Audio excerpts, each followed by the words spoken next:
Click Start from Scratch. This will bring you to the editor with an empty artboard. Set the artboard size to 1500 by 2100.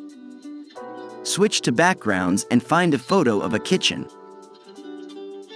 Stretch the photo and position it so that the required area shows on the artboard.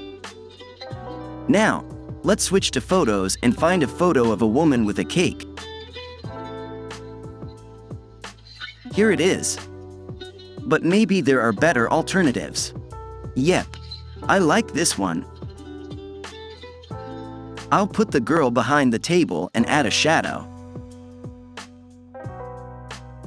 We can also swap the girl's face for another one. That's how it works. To complete the scene, let's add some kitchen stuff. A whisk.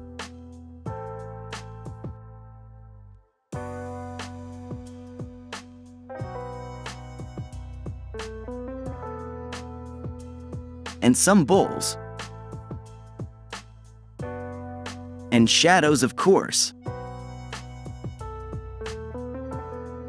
That's it. The photo is ready. Now, we can export it and use it for a TikTok cover.